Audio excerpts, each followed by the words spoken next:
Hola aventureros, today I'm counting down the top 10 mistakes in Spanish that all beginners do.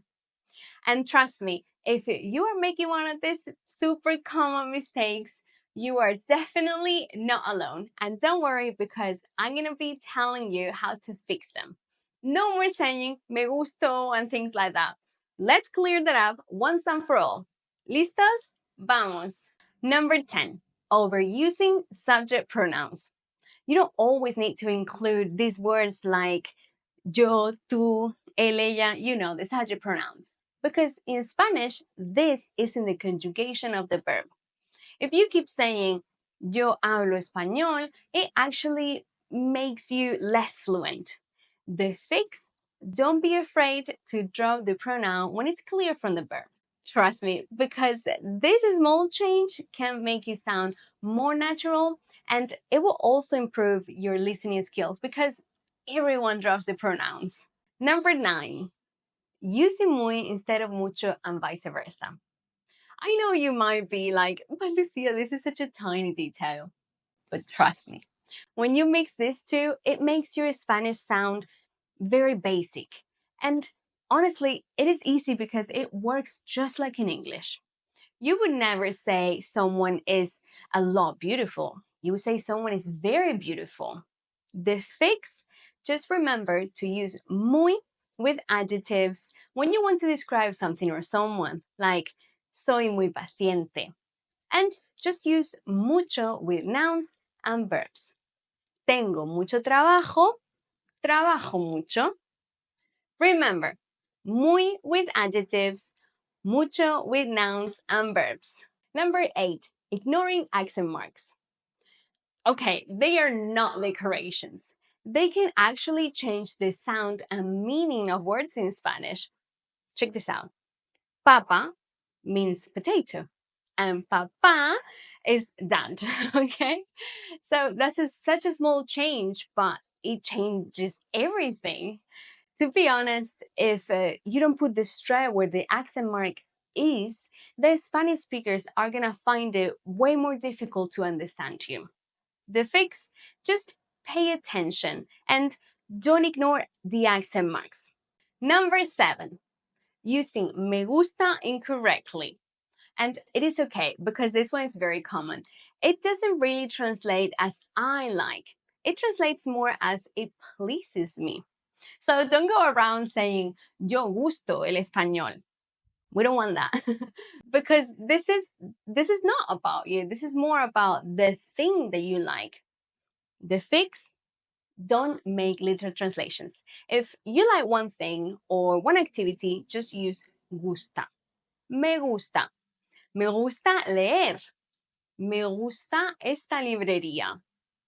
But if you like more than one thing, then just add an N to the verb. Gustan. Me gustan los libros. Just remember, gusta, gustan. No more yo gusto, okay? Number 6, forgetting gender in nouns. I actually get this one because it is not easy. Nouns in Spanish have gender and sometimes they don't really make a lot of sense. And remember that you also need to match the gender of the noun with other words around the sentence.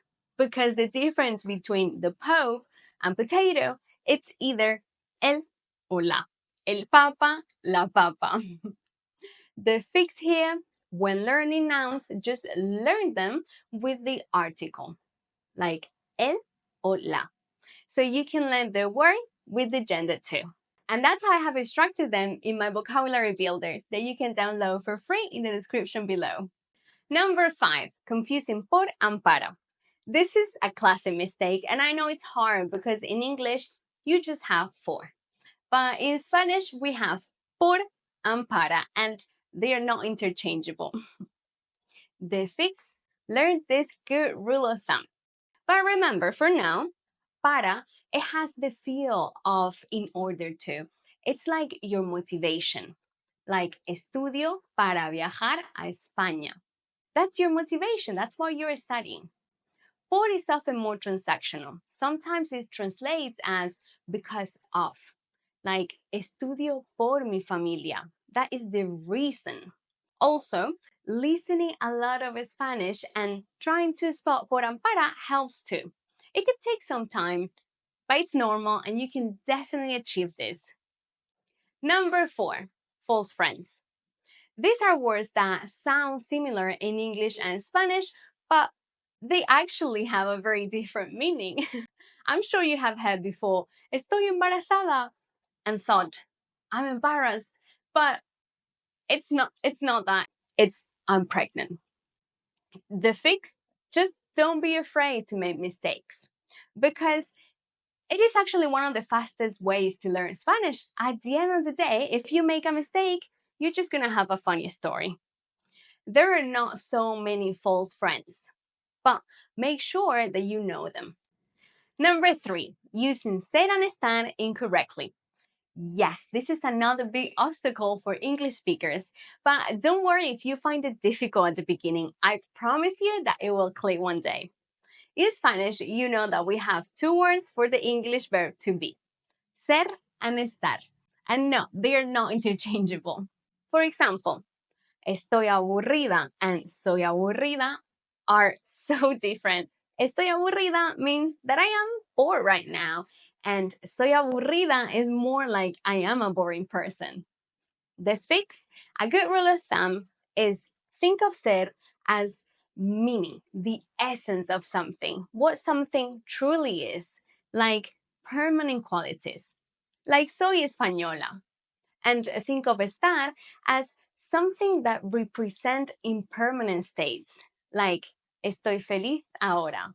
And don't forget, estar goes with locations too. Yo estoy aquí, tú estás allí. You can also watch this video right here where I explained it, I think, fairly well. Number 2, translating everything directly from English. This is such a common mistake, trying to translate word by word, but Spanish grammar and sentence structure, it just works differently. With my beginner students, when we do role plays in class, like we're in a cafe, they normally say, me gustaría un café, or puedo tener un café. But that's not real Spanish. It sounds too odd. In Spain, we would just say, ponme un café, por favor. Yeah, ponme. Put me a coffee, please. We're just way more direct, and it's not impolite. The fix, just start thinking Spanish. It's not going to happen overnight. You need practice and exposure, but learn whole phrases, sentences in context, and expressions that are natural. Don't copy and paste from the textbook. Number 1, not speaking enough. This is the big one. This is the mistake that everyone does. Not speaking enough, because you may have all the grammar in the world, all the vocabulary, but if you don't speak Spanish, you are never going to feel confident with it. I know that sometimes it's just easier to listen or to read. It's comfortable. At times, it's just passive. You receive the information, but the fix is getting out of your comfort zone and speak more. Easy fix. Listening and reading is easy practice and it's great practice, but you need to put all those phrases that you learn in your conversations, even if you just talk to yourself. Overall, remember that making mistakes is just a natural part of the journey. And I like to think that they are stepping stones towards fluency. If you like, we can do some speaking practice together in this video. Because I know that you can speak Spanish. You're going to be able to speak Spanish confidently. You just need to practice and be exposed to it. Aventureros, let me know in the comments if you make any of these mistakes. And if you found this video helpful, then give it a like, leave me a comment, and I will see you in the next video. Hasta luego!